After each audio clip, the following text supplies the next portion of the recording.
Let's mic देश का मिजाज नॉर्थ ईस्ट।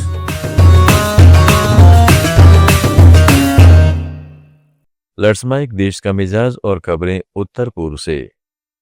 फ्रांस के भारत में राजदूत थियरी माथु ने असम में नामेरी नेशनल पार्क और टाइगर रिजर्व का दौरा किया। उन्होंने Assam project forest and biodiversity conservation phase 2 के तहत चल रहे कामों की समीक्षा की। एजेंसी फ्रांसिस डे डेवलपमेंट के समर्थन से ये परियोजना पर्यावरण संरक्षण पर केंद्रित है। राजदूत ने पार्क के अधिकारियों के साथ बातचीत की, जहां फील्ड डायरेक्टर ने habitat restoration, wetland rejuvenation, eco tourism और सफेद पंख वाले काठ की संरक्षण पर प्रस्तुति दी। उन्होंने बफर क्षेत्रों में काम करने वाले इको डेवलपमेंट कमेटियों के सदस्यों से भी मुलाकात की और उनकी भूमिका की सराहना की। त्रिपुरा की राजधानी अगरतला को स्मार्ट, स्वच्छ और हरा भरा बनाने की दिशा में भारत संघ ने महापौर को विस्तृत प्रस्ताव सौंपा है। इसमें घर घर कचरा संग्रहण अनिवार्य और नागरिक अनुकूल बनाने का सुझाव दिया गया है। संगठन ने बताया कि अभी बाजारों में पड़े नीले हरे डिब्बे और सुबह घर घर कचरा उठाव चल रहा है, लेकिन कई लोग 60 रुपये मासिक शुल्क नहीं देते, कचरा अलग नहीं करते और नियमित संग्रहण में दिक्कतें हैं। प्रस्ताव में रोजाना निश्चित समय पर हैंड पुल्ड कोर्ट से गीला सूखा कचरा अलग अलग लेने, शुल्क को संपत्ति कर में जोड़ने, नियम तोड़ने पर जुर्माना लगाने की कानूनी शक्ति, स्रोत पर कचरा अलग अलग करने की जागरूकता अभियान और बागवानी कचरे का शुल्क 1700 रुपये से घटाकर 250 रुपये या मुक्त करने की सिफारिश की गई है। मेघालय के बिजली मंत्री मेटबाहा लिंगदो ने खुलासा किया है कि राज्य की आधी से ज्यादा बिजली जरूरत नवीकरणीय स्रोतों से पूरी हो रही है और मेघालय शुरू से ही स्वच्छ ऊर्जा को प्राथमिकता देने वाले चुनिंदा राज्यों में शामिल है।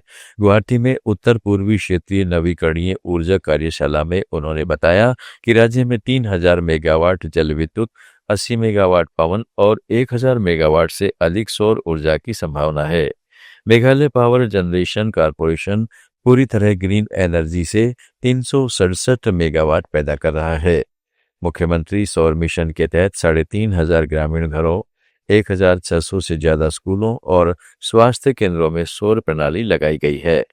पीएम कुसुम योजना से किसानों को 45% सब्सिडी पर 200 सौर पंप दिए जा रहे हैं और पूर्वी जैतिया हिल्स में भारत का पहला मॉडल सोलर विलेज बनाया गया है। मणिपुर के प्राचीन मार्शल आर्ट थांगता की संस्था अचिपा थांगता शिदम संगलेन का 42वां स्थापना दिवस इम्फाल के पैलेस कंपाउंड में धूमधाम से मनाया गया। राज्यसभा सांसद शेलेम्बा सनाजा ओबा ने थांगता को मणिपुर समाज की पहचान बताते हुए कहा है कि यह अनुशासन, सद्भाव और नैतिक बल पैदा करता है। थांगता और मणिपुरी पौनी ने 5000 साल से मणिपुर की संप्रभुता की रक्षा की है। 3100 ईसा पूर्व में जन्मा सांगोल कांगजेई यानी पोलो मणिपुर का विश्व में उपहार है।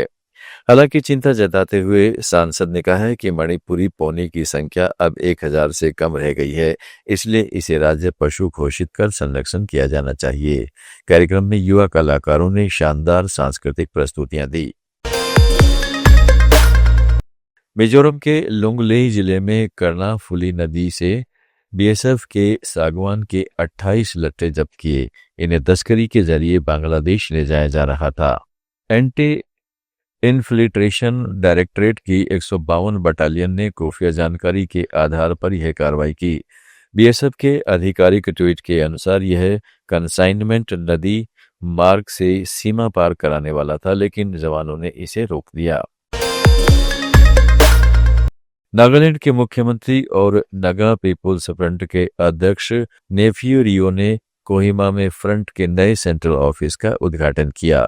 उन्होंने कहा है कि नगा पीपुल्स फ्रंट नगा पहचान और संस्कृति का संरक्षक है तथा 2 क्षेत्रीय दलों एनडीपीपी और एनपीएफ का एकीकरण ईश्वर की कृपा से हुआ है। उन्होंने 1963 में पार्टी की स्थापना, 1964 के पहले चुनाव और 2002 में एनपीएफ बनाने की यात्रा याद की। देश का मिजाज में फिलहाल इतना ही। जुड़े रहिएगा लेट्स माइक के साथ।